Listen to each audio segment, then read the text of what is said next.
앞에 사진 한 장을 보시면 저 사진을 보면서 여러분들은 무슨 생각이 드십니까? 참 행복한 가정 같다, 행복해 보인다, 뭐 그런 생각이 들지 않겠어요? 연세가 지긋하신 우리 부모 세대 여러분, 우리는 어떻게 자녀 교육을 받아오셨습니까?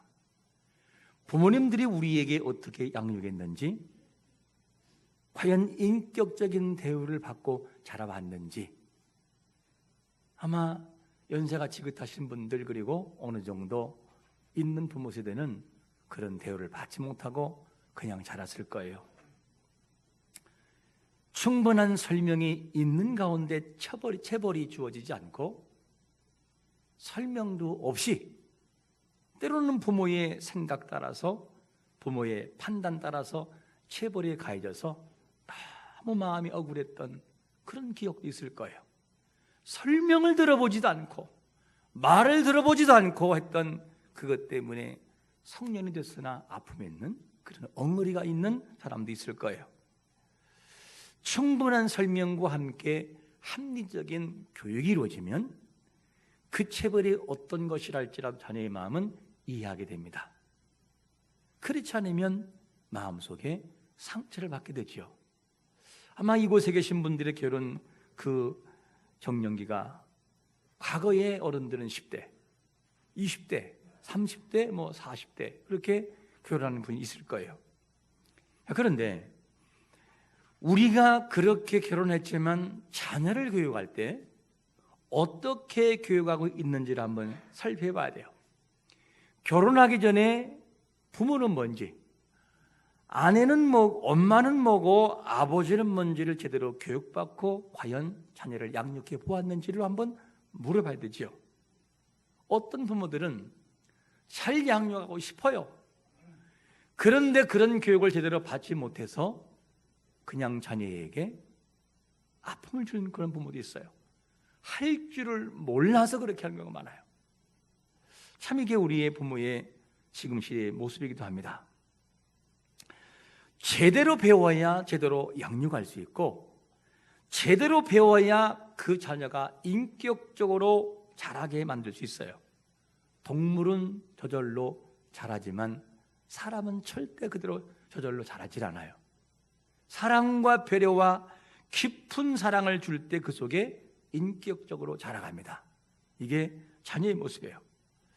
자, 우리가 어린이 주일을 함께 우리가 이렇게 맞이하면서 부모가 자녀를 어떻게 양육해야 될까?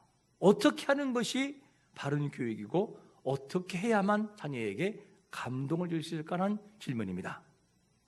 우리가 먼저 본문 들어가기 전에 이런 질문을 하면 들어가면 좋겠어요. 자녀는 스스로 자라는가 하는 질문이에요. 과연 자녀는 스스로 자라는가? 그리고 부모가 일방적으로 교육하고 양육하면 그들의 마음속에 인격적으로 만들어지는가? 이런 질문하면서 한번 말씀 들어갑니다. 그러면 이 자녀가 바로 아름다워지고 그리고 자녀를 바로 교육하기 위해서 부모 입장에서 꼭 필요한 게 있어요. 그게 뭐냐면 첫 번째로 이런 것이죠. 준비된 부모의 역할이 참 중요합니다. 준비된 부모의 역할. 우리 한번 본문 4절을 같이 한번 읽어볼까요? 시작. 그러므로 너는 삼가 포도주와 독주를 마시지 말며 어떤 부정한 것도 먹지 말지니라. 왜 위의 말씀이 준비된 부모의 역할이 맞느냐는 질문이죠. 왜? 이유가 뭐냐면 이스라엘의 왕이 없을 때는 누가 나라를 치리했느냐? 사사들이 치리했어요.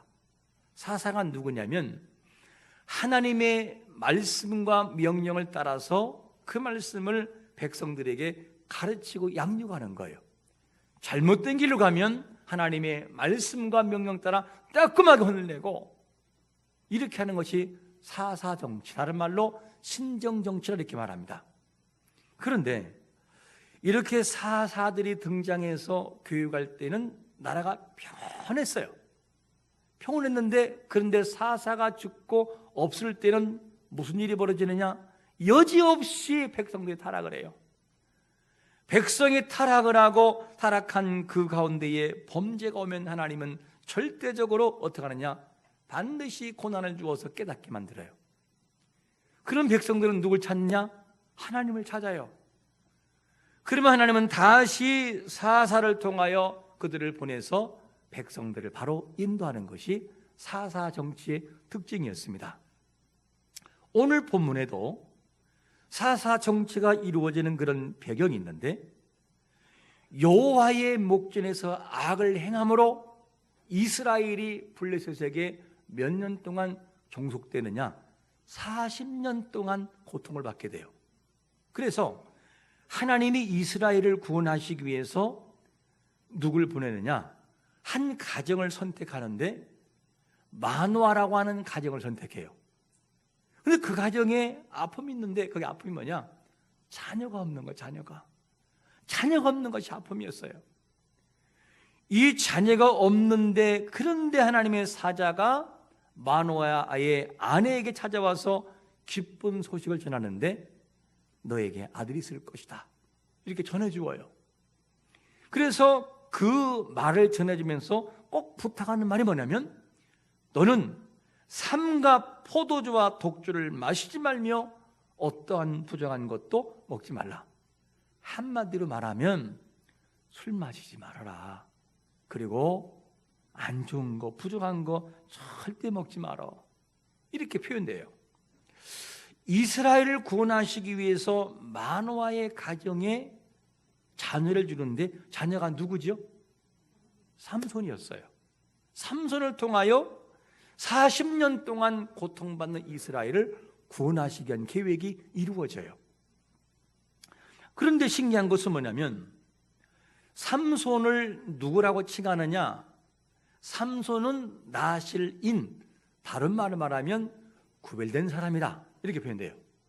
근데 삼손은 머리에 이 쉽게 말하면 삭도, 면도칼을 대서는 안 돼. 기계를 그냥 계속 길러야 되고, 포도주나 독주나 이런 것을 먹으면 큰일 나요. 부정한 것 하지 말아야 돼요. 이렇게 돼서 자라가야 돼요. 이게 누구냐? 바로 삼손이 앞으로 살아갈 모습이에요. 근데 신기한 것은 뭐냐면, 삼손은 뭐 그렇다고 치자고요. 그러면 왜 삼손의 어머니가 그렇게 되는가?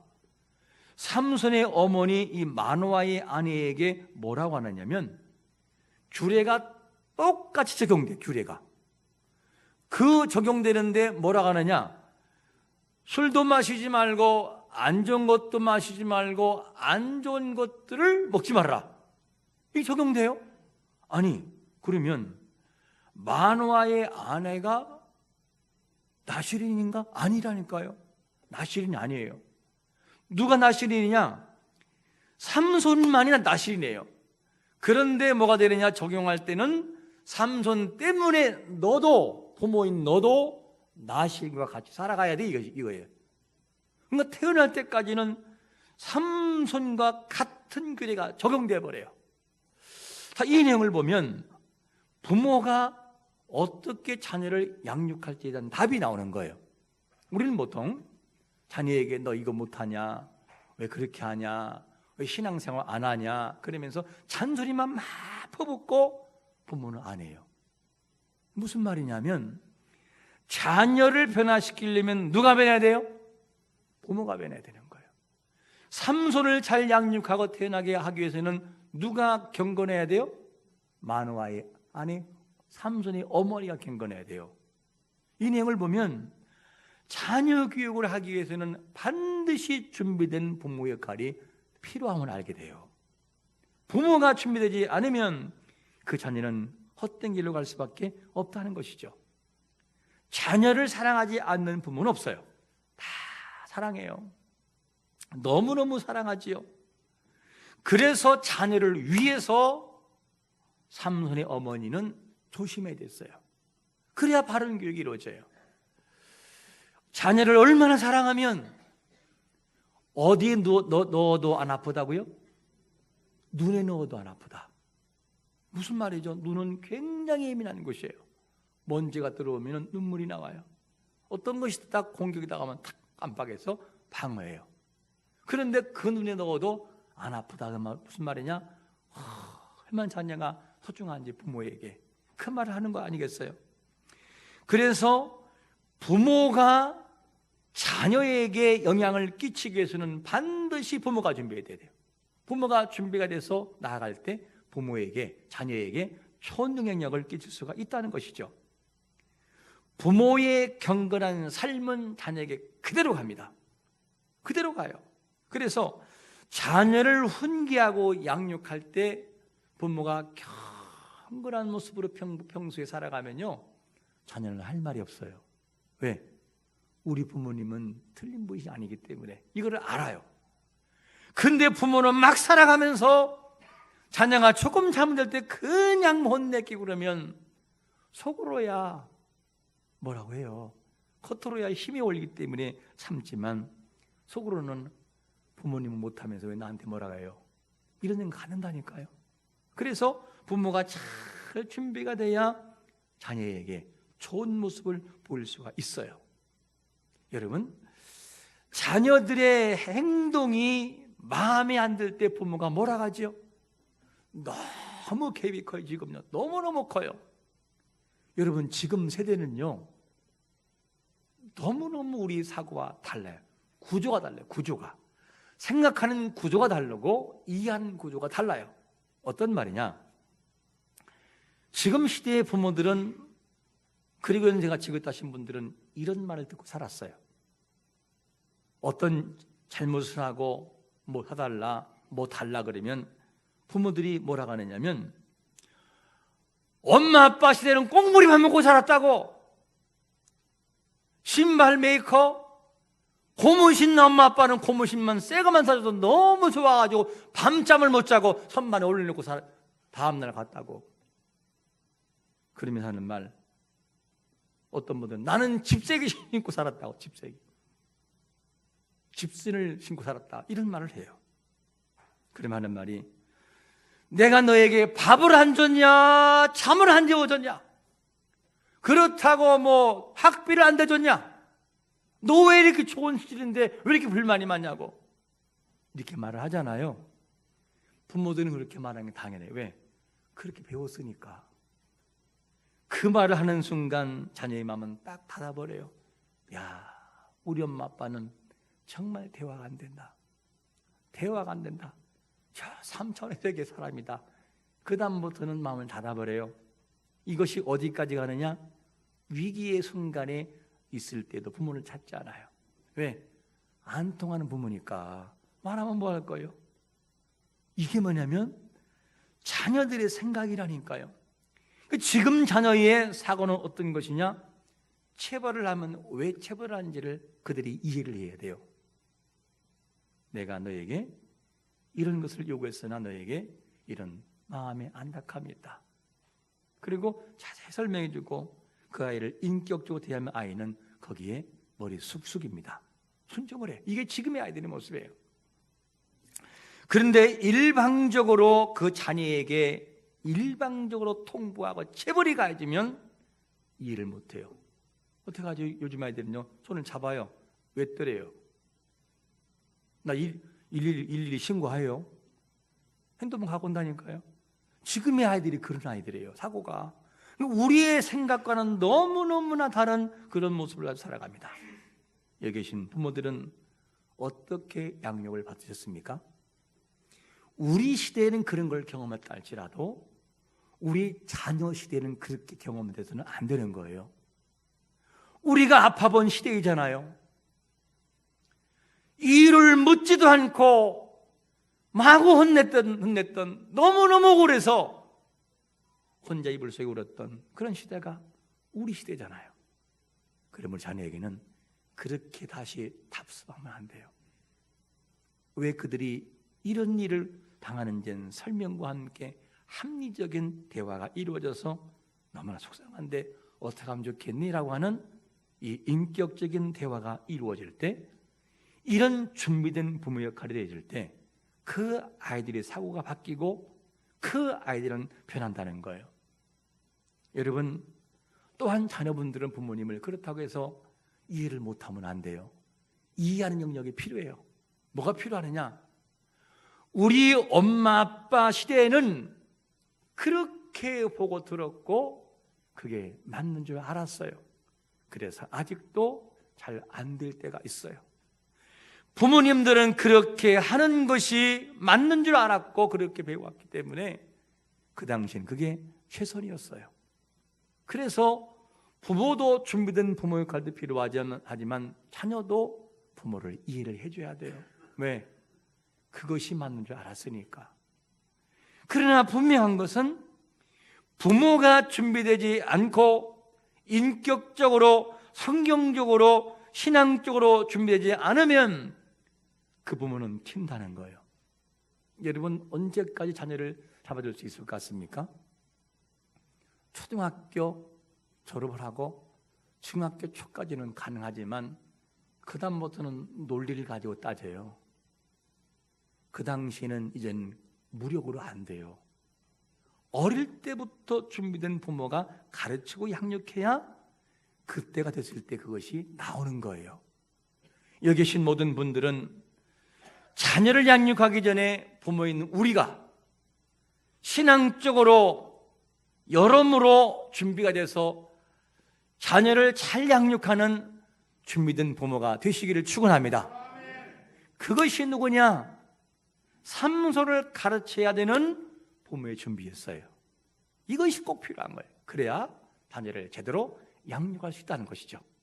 그러면 자녀를 위해 준비된 부모가 되어야 하는 것은 맞다면 그렇다고 한다면 그 자녀를 양육할 때 부모가 자녀를 어떻게 이해할 것인가, 그리고 나중에 그 자녀 스스로도 어떻게 이해를 시켜야 되는가 하는 질문이에요.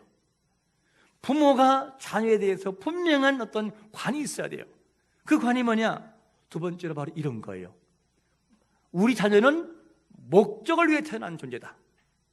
내가 소유하고 있는 자녀이지만 내 소유가 아니라 저 자녀는 하나님의 목적을 위해 태어난 존재라는 사실이 분명히 있어야 돼요. 우리 생각 속에. 이게 안 되면 바른 교육이 안 돼요. 여러분 오늘 5절에서 뭐라고 말씀하냐면, 우리 한번 5절을 같이 한번 읽어볼까요? 시작. 보라, 내가 임신하여 아들을 낳으리니 그의 머리 위에 삭도를 대지 말라. 이 아이는 되어서 나무로부터 하나님께 바쳐진 나시린이 됨이라. 그가 블레셋 사람의 손에서 이스라엘을 구원하기 시작하라. 이 내용을 보면 삼손이 태어난 목적이 명확해요. 무엇을 위해 태어나는지, 무엇을 위해 있는 존재인지를 명확하게 알 수 있어요. 여러분, 아이를 낳지 못하는 마노아의 가정에 자녀를 주신 목적이 뭔지가 명확하게 나와요. 그럼 우리에게 물어봐야 돼요. 우리는 우리의 가정에서 함께 살아가는 자녀가 왜 그곳에 있는지에 대한 명확한 답이 있는지 물어봐야 돼요. 삼손이 태어나야 될 이유는 40년 동안 블레셋에 고통받는 그들을 구원하시기 위한 존재였었어요. 그래서 삼손이 필요해요. 그러면 우리는 과연 어떨까?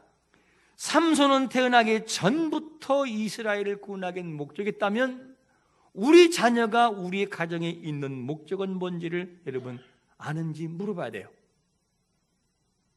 다른 말로 말하면 일반 상식뿐만이 아니라 성경적인 가치관을 아이에게 알려줘야 돼요. 얘야, 너 네가 누군지 아니? 너는 하나님이 이 땅에 보내신 그런 소중한 존재란다. 왠 줄 알아? 하나님의 태초에 너를 이 땅에 보낸다고 하나님이 약속해 주었어. 그리고 필요한 그때에 부모의 환경을 통한 네가 태어났다니까. 너는 보통 사람이 아니라 하나님의 영광을 위하여 태어난 존재야. 엄마가 아빠가 볼 때 너는 이런 부분이 장점이고 은사가 있는 것 같은데 이렇게 쓰일 수 있지 않을까? 너는 어떻게 생각하니? 이런 사실 교육의 인격적인 성경관이 아이에게 접목되어야 돼요. 그런데 우리는 그렇게 자녀를 양육하지 않아요. 여러분, 아브라함의 아들이었던 이삭의 삶은 아름다워요. 왜 이렇게 이삭의 삶이 아름다울까? 이렇게 질문해 보면 어떨까요? 아브라함이 이삭을 몇 세에 얻지요? 100세에 얻어요. 그러면 100세에 얻은 아브라함의 입장에서 이삭 자녀에게 그런 설명을 했을까요? 안 했을까요? 안 할 수가 없지요. 하지요. 어떤 기회가 되면 아들아, 우리 가정에는 사실 아이가 없었어. 그것이 아빠는 할아버지 나이 때 99세까지 자녀가 없었단다. 근데 하나님이 너희를 100세의 나에게 주었어. 그래서 너는 너무 소중한 존재고 우리 가정에 꼭 필요한 존재야. 너무너무 넌 나에게 소중한 존재야 라고 하는 것을 알려주지 않았겠어요? 이런 것을 듣는 자녀가 어떻게 자랄까 하면 상상을 한번 해보세요. 야, 나는 소중한 사람이구나. 이렇게 생각하지 않겠어요? 이 부모들은 자녀에게 성경적인 가치관을 가르쳐야 돼요. 저는 가족들이 다 모여서 이렇게 명절이나 이야기를 나누면서 이런 부분 때는 속상했었어요. 그리고 질투가 났어요. 어떤 것이냐? 다 모아 있는데 야, 네 형은 이런 사람이었어. 그러면서 형 얘기를 막 하고 그 다음에 이제 다음 단계로 누구한테 넘어오면 좋아요? 너도 참 소중한 사람이었다. 얼마나 좋아하는지 몰라. 딸이 6이요. 아들 둘 낳았는데 놀랄 때 내가 얼마나 좋아했나 몰라. 이 한마디만 해주면 얼마나 좋겠어요. 근데 형 얘기, 누나 얘기 하면서 한마디 하지 않을 때는요 속상하더라고요. 그것이 언제까지냐? 성년이 됐을 때까지도 마찬가지예요. 듣고 싶었어요. 어떻게? 넌 나에게 정말 소중한 사람이라고. 너무너무 좋았다. 네가 낳고 너무 좋았다. 너무 좋아서 미역국이 아니라 콩나물도 먹었단다. 그런 얘기를 듣고 싶었어요. 그래서 저는 자녀를 이렇게 낳고 난 다음에 그런 얘기를 많이 해줬어요. 너는 태어날 때부터 우리에게 소중한 사람이었다고. 내가 너를 처음 태어났을 때 얼마나 기뻤는지 모른다고. 심장이 두근거렸다고. 너를 볼 때 너무너무 쑥스러웠다고. 왜냐? 내 살부채가 저기 있다는 것이 너무너무 쑥스러워서 그런 느낌이었다고. 이런 이야기를 해주고 내가 너를 사랑한다. 내가 너를 사랑해. 그리고 안아주고 말해주고 어쩜 너는 그렇게 아름답고 어쩜 그렇게 소중하게 생겼니? 이런 말을 좀 해주면 얼마나 좋아요. 옛 어른들은 그렇게 하지를 못했어요. 그것이 유교적인 사상 때문에 효도인 줄 알았어요. 자녀와 걸어갈 때는 저 멀리 걸어가고 부부와 걸어갈 때는 남자가 앞에 가고 여자가 5m 후방에 가는 것이 그게 맞는 줄 알았어요. 근데 그게 틀린 거였어요. 그러다 보니 이 부모 세대에서 자녀를 바로 양육하지 못할 때가 너무나 많아요. 여러분, 자녀에게 사랑한다는 말을 왜 못하는가? 돈 드는 거 아니잖아요. 그 돈 드는 거 아닌데 왜 그렇게 평생 내가 너를 사랑한다는 말을 한 번도 못하고 죽음을 맞이할까? 내가 너를 사랑한다. 오늘 여러분 집에 가셔서 꼭 하세요. 자녀가 있다면 딸아, 아들아, 내가 너를 너무 사랑해. 근데 미안하다. 그런 표현을 못해서 미안하다. 근데 내 마음 너를 사랑해. 이 한마디만 해주면 그 일평생 살아온 모든 아픔이 싹 녹아버리는데, 목사님, 아들이 50이에요. 징그러워요. 50이면 어때? 50이면요 가서 아들 잠깐 와봐. 엄마 한번 안아보자. 아, 엄마 왜 그래요? 아, 한번 안아봐. 그리고 한번 안아주고 진심으로 내가 너를 사랑한다는 문의 표정을 한번 해보세요. 그리고 아들, 딸 고마워. 내가 너를 많이 사랑한다. 참 고맙다. 아니면 전화상으로 이거를 전달하면서 50된 자녀에게 전달하고 엄마가 한번 기도할게, 아빠 기도할게 하고, 하나님 고맙습니다, 소중한 아들 주신 걸 감사하다고, 그동안 사랑한다는 말을 못해서 죄송하다고 기도 한번 해보세요. 기도가 끝까지 이어질 수 있을런지. 눈물이 나와서 다 못 이어져요. 그 말 듣는 자녀는요, 하염없이 울 거예요. 펑펑 울 겁니다. 왜? 그 말을 그렇게 듣고 싶었거든요. 사랑한다는 그 말을 그렇게 듣고 싶은 것이 자녀의 심정이라니까요. 근데 부모된 우리는 그렇게 배우지를 못했어요. 그렇게 하는 것이 어색해요. 왜? 안 받아봤으니까, 받아보질 않았으니까. 그게 우리의 모습이기도 해요. 여러분, 우리의 자녀의 신앙은 어떤 신앙입니까? 그리고 우리 신앙은 어떤 신앙입니까? 부모 입장에서 착각하지 마세요. 우리 자녀가 지능지수에 있는 IQ가 높습니까? 아니면 감성지수에 있는 EQ가 높습니까? 여러분, 이걸 가지고 자녀가 존경스럽게 된다라고 착각하지 마세요. 분명한 것은 뭐냐면, 하나님의 사람으로서 에게서는 신앙지수요, 영적지수는 SQ, 이것이 있어야 되고, 거기에다가 이 신앙을 통하여 믿음으로 이겨낼 수 있는 AQ라고 하는 신앙의 지수가 높아져야 돼요. 그래야 그 아이들이 영적으로 버텨내고 나중에 이길 수 있다니까요. 이것들이 무너지기 시작을 하면, 기초가 되지 않으면 나중에는 감당할 수 없어요.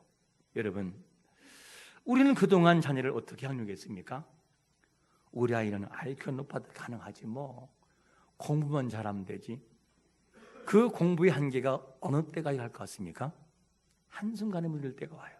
한순간에 사절에 빠질 때가 온다니까요.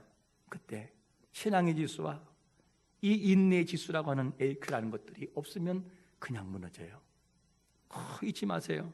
그래서 이스라엘의 교육은 대단합니다. 이스라엘의 교육은 기초가 말씀이에요. 그들의 율법이 말씀이에요. 한번 신명기 6장 7절과 8절 한번 읽어볼까요? 같이 시작.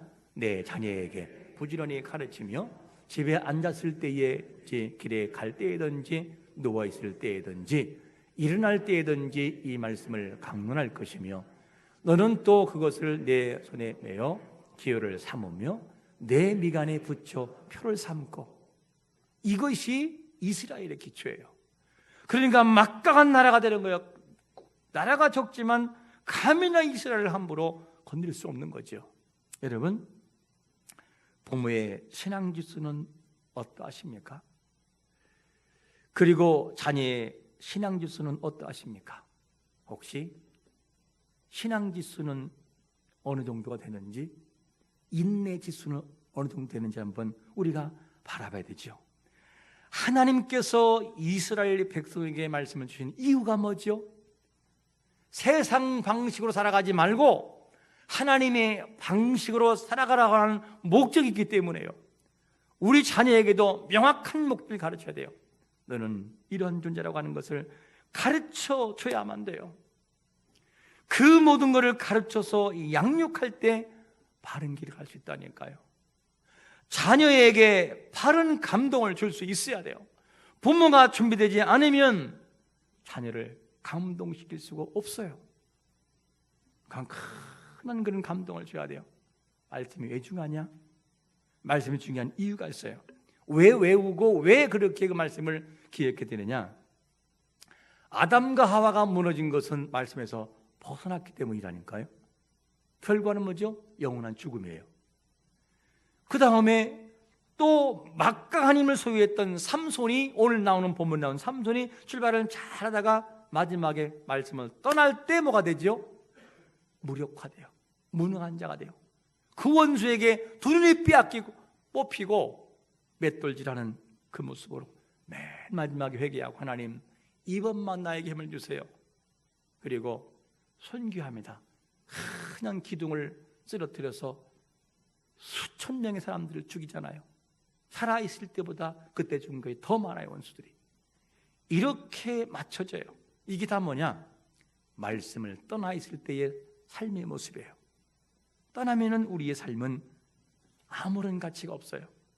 여러분, 우리가 자녀에게 사랑한다, 내가 너에게 가르칠 때 너는 분명히 성경적인 가치관 있는 사람이고 이렇게 소중한 사람이라는 것을 알려줘야 돼. 우리가, 부모가. 그것도 부모도 알려야 되고 자녀도 이거를 알아야 돼요. 그리고 그 자녀에게 축복의 말씀을 많이 해야 돼요.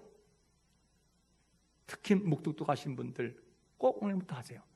내가 너를 사랑한다고, 내가 너를 사랑한다고. 이 사랑한다는 말, 이 말의 위력이 어느 정도냐면 보통 과학자들 연구할 때 말에는 파장에 따라 파장. 그래서 보통 물에다가, 이런 물에다가 놓고 사랑합니다, 고마워요 이렇게 말을 하잖아요. 이 물의 입체가, 다른 말로 말하면 물의 결정 구조가 바뀌어버려요. 어떻게 바뀌느냐? 보석처럼 빛나고 아름다운 육박수로 바뀌어요. 한번 사진 볼까요? 저렇게 바뀐다는 거예요. 신기하잖아요. 그냥 물인데도 사랑합니다, 고맙습니다 이런 말을 하는데도 물의 결정체가 바뀌는 걸 볼 때 말을 못하는 물도 이렇게 바뀐다니까요. 그러나 반면에 밉다, 이 멍청이, 망할 놈, 죽일 거야 이런 말하면 어떻게 바뀔까? 다음 사진 볼까요? 와, 저렇게 떨어져 버려요. 다음 사진. 죄송합니다, 똥처럼 변해요. 신기하잖아요. 자, 그렇다고 한다면 이렇게 물어봐야 되죠. 영혼을 소유한 하나님의 형상 닮은 인생들은 어떻게 바뀔까? 내 안에 목적을 위하여 보낸 내 자녀에게 내가 너를 너무 사랑하고 아낀다, 고맙다, 잘 커져서 고마워, 그리고 그 아이를 안고 기도해 줄 때 어떻게 바뀔까 하는 것을 한번 물어보세요. 어떻게 바뀔까? 영혼은 둘째 문제이고 물로 구성되는 이 몸 자체는 파장에 의해서 바뀐다는, 반응한다니까요. 사랑하고 축복할 때 우리의 질병도 나을 것을 믿으시기를 축원합니다. 하나님의 말씀이 영혼에게 들어가야 돼요. 어떤 분들은 성경을 쓰다가 눈이 안 보였거든요. 근데 눈이 좋아져가지고 안경을 벗는 분도 있어요. 어떤 분들은 성경을 쓰다가 언어장애 이런 분들 있잖아요. 말 못하는 분들. 그런 분들이 말을 하는 역사가 있어요. 그리고 간증하기도 해요. 성경을 쓰다가. 이게 말씀의 위력이죠.